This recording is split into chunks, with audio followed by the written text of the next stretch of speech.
everyone. So I was given week 6 to do my visual summary, and this covers chapter 9 and the whale meat discussion. So for the chapter 9 thesis, Steinberg's thesis was essentially that conservationists tried to control and manage forests, and this ultimately led to problems such as ecological destruction and forest fires and other ways that that nature was fighting back against their efforts to conserve the forests. And it also left room for people to come in and start profiting off of these forests in the land. So this is why I drew a forest over here that's on fire and the little conservationists running away from the fire that they caused from trying to conserve it. And the little owl saying, "The forest can manage itself." And then there's a little Native American over here saying, "Hey, I needed that." And then there's also a lumber train going right towards the teepee, because that was another problem, is that there was a lot of railroads being built that often cut into Native Americans' land and areas where they lived. I chose to represent it this way because I kind of think of a lot of things in like irony, and it's like, oh, they're trying to help the forest and clean it up and manage it, but really the forest didn't like it and bit back with fires and other natural disasters. And then also this kind of unfairness going on, that the Native American is losing his land and the lumber truck is just heading right for him too. So next I have the visual representation of the thesis for the Course Reader article. And this thesis was essentially that Americans don't have the right to butt into the debate on whether or not other people should be eating whale meat and hunting for whales, because they hunted whales for a long time and depleted their populations plenty until they didn't need it anymore because of new technology allowing them to have plastic and petroleum instead. And so my visual illustration of this is these Americans galloping over a whale graveyard, saying, "Shame on you for eating whales or for hunting whales." And then it has a little table over here and it says the same Americans 10 years earlier. And the girl is saying, "I can't believe they took whale tartare off the menu." So that's my little illustration of that. Next, I have, since there wasn't a case study for week 6, I decided to emphasize and illustrate the points that Professor Bueller made in her lecture video, where she talked about tailor-made forests.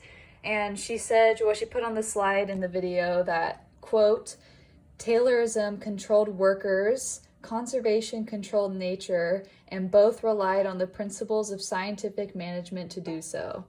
So my way of illustrating this and the idea that people use science and technology to rationalize the forest and nature for economic gain using technology. I have this little conveyor belt representing the technology as is kind of like a factory setting where there's a forest on the conveyor belt that's kind of just being dumped off. And there's this little forest manager worker who's also kind of a scientist managing the whole operation, showing how people rationalize forests and turn them kind of into factory and treated the workers like factory workers. So next, I have my visual representation of two different opinions from the discussion on the whale debate.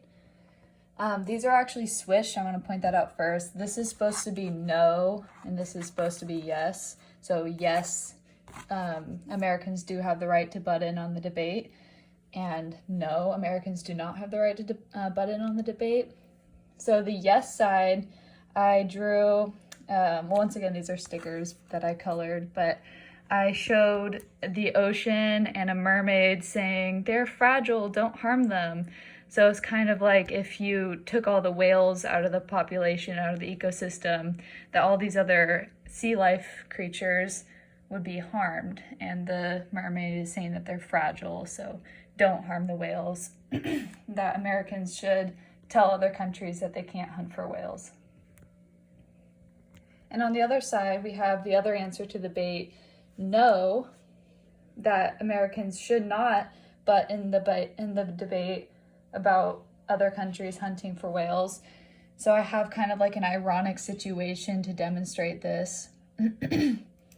So I have the Japanese person saying, "I'll have the fried whale with the garden salad, please, thank you." And then the American girl is saying, "That's really gross that you would eat whale. I can't believe you would do that. Anyways, I'll have pork with a side of bacon." So I was kind of showing about how it's unfair to judge another country about what they're eating if you don't have the taste for the food. And it's about culture, and there's differences in culture. And so this was representing what Jake Parker had to say in the debate. He said that, well, he didn't agree. He said, "With a majority of our country not being supporters of eating whale meat, that gives us no right, in my opinion, to join in on the argument." And then I forgot to mention this side where it's, yes, they do have the right to jump into the debate. I was kind of depicting what Allison Kay said. And she said, no, yes, Americans should have the right to butt into the debate. And she said that whales are an important part of the ocean's ecosystems, and without them, the supply of fish and other resources change. So that's my visual representation for that. And after reading all the other discussion posts, my opinion on the whole thing didn't change. I still more so agree with Allison that eating whale is wrong because it damages the ocean and the ecosystems. And without whales, it would change a lot of things in the ocean and cause a lot of problems. And even though it's unfair that Americans used to eat them as well, I think that is a good thing that we have stopped. And I think that it's okay to butt in on the debate and tell other countries the harmful effects of eating whale or hunting for whale. So that's my poster. Thank you for watching. Hope you have a great rest of your day.